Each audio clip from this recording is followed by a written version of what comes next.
Hello everyone and welcome to another Minecraft Snapshot video. This is Snapshot 20W45A. And this snapshot, the main things it adds is powder snow, new item retextures, and a use for leather armor.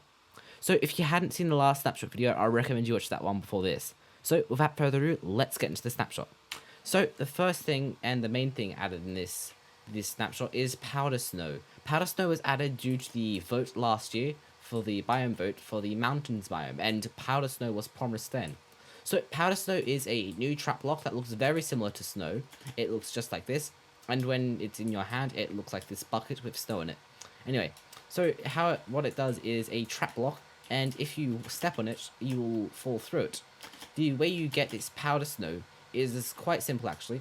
So you need to place a cauldron down when it's snowing, and it will slowly fill up with powder snow, and it'll eventually look like this.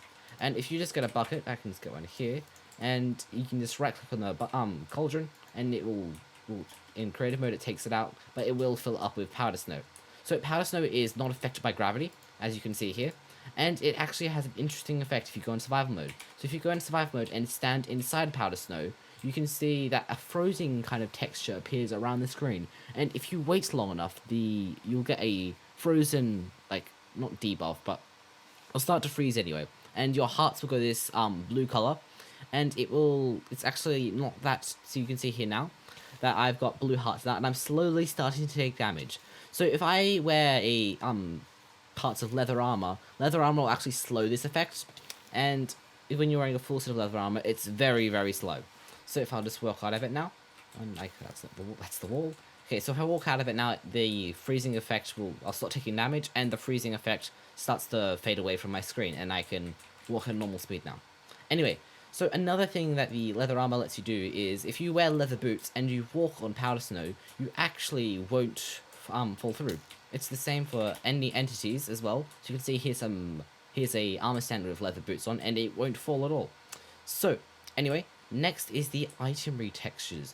So as you can see here, I've just got a couple of, I've got all the different items that have been retextured. So the most noticeable one is probably the candle, and all the candles now have a new retexture.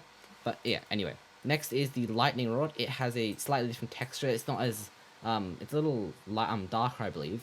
Anyway, and also the budding and normal block for amethyst has a new texture as well. So does the amethyst shard, the copper ingot, the empty bundle, and the calcite, cut copper, and tinted glass. You can see here the tinted glass got a bit more of a purpley texture to show that is crafted with amethyst shards. The copper block is now crafted with just 4 pieces of copper 4 ingots instead of 9. Anyway, so the bundle now also has a new GUI when you hover over it. You can see here, when it's empty, it's got this little plus symbol under it, and when it fills with items, you can see that it starts to fill up, and you can see all the items inside of it instead of listing, instead of text like the shulker box. I really thought this function would come for the shulker box as well as the bundle, but anyway. So that's it for this video. It's a little bit of a smaller snapshot, but it was still really cool adding the powder snow. Anyway, so I hope you liked and subscribed if you enjoyed this video, and I'll see you later.